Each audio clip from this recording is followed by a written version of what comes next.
Stay tuned for Pad Thai noodles. That's Thai fried noodles, vegetarian style.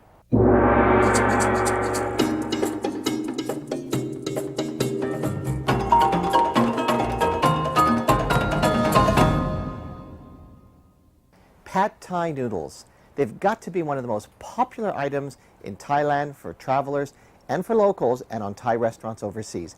I absolutely love it for morning, noon, and night. Now, I normally do at my cooking class as a classic Pad Thai, and I do two different versions of it.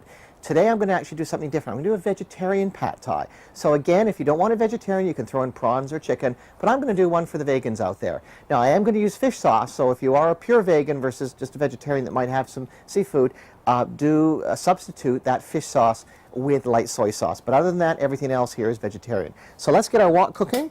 You want to get a nice hot wok here with cold oil. Let's see, how's my flame doing? We've got a little bit of breeze because we're outdoors here.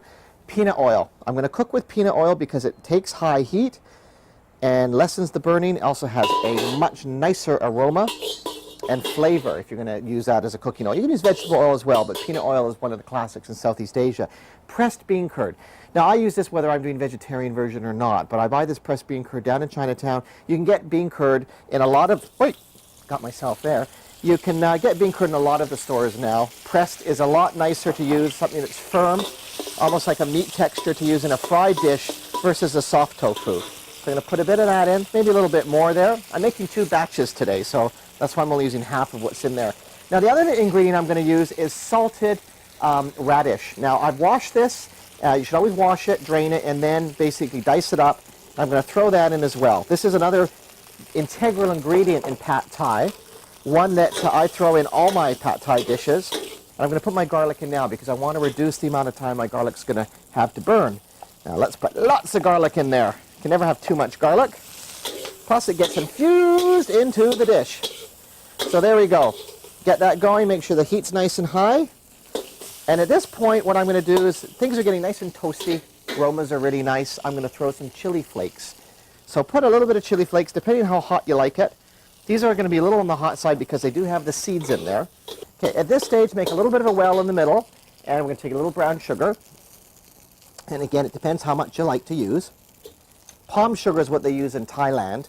I use brown sugar or demerara sugar. Some fish sauce. And just a couple tablespoons of that. Break down the sugar into a paste, and then you want to mix that in. Okay? And at this point, I'm going to use a bit of lime. Add a little bit more later. I'm going to just add a little bit in here too, just to create a bit of a broth almost. And keep it wet. There we go. There we go. Now, the other thing I'm going to do at this point, I'm going to add some of the noodles. Thai stick noodles. They come dried in a package. And if you notice here, I've soaked them in water for about 15 minutes to half an hour in cold water. Not hot water, they'll go glumpy. So they are clear and they're stiff. Rice stick noodles is what they're called. They're made out of rice flour. So now I'm basically getting them a good cook in here. Throw a little bit more in. And they'll soften up in the wok. So basically, I have my meat ingredients. If you were cooking with chicken or prawns, you would have put those in the beginning as well, after the pressed tofu. So we're going to put a little bit more lime juice in. And just for a touch of color, I'm going to put a little bit of tomato paste. Perfectly acceptable. Some versions have it, some don't. Some will also use tamarind instead of lime or lemon juice, which is from the pod of the tamarind tree, and that also has a citric flavor to it. Give that a good stir to the noodles. Give it a spin. Problem when you got a high heat wok is things cook in a hurry. So now, push things to the side. Take an egg.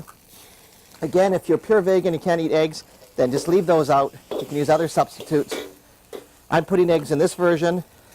2 eggs in this. Basically fold over the noodles. On the other side, give it a scoop underneath so it doesn't stick too long. And then just let that cook for a moment. Time to add our Chinese chives. So we're going to put half a batch of Chinese chives in there. And as you see, these Chinese chives, cut off the end bit. The rest of it's fine to use. You can get them in Asian markets. If you don't have Chinese chives, you can use green onions. After your Chinese chives have had a little bit of time to cook, the last thing you want to throw in is your bean sprouts, because you don't want them to be too mushy. If you do like them mushy, leave them in longer, but I like them crisp. Give everything a toss. And at this point, you want some crushed peanuts. Now, I go to Thai restaurants and sometimes they give me a little bit of peanuts on the top and a little side dish for me. I like lots of peanuts. Sometimes I even put coriander in here as a garnish, as well as an ingredient. You can always alter your pad thai to what makes good sense for you and what flavors you enjoy, but these are the basics. So give that a stir, and we're all ready to go. Vegetarian pad thai. A delight whether it's vegetarian or regular pad thai.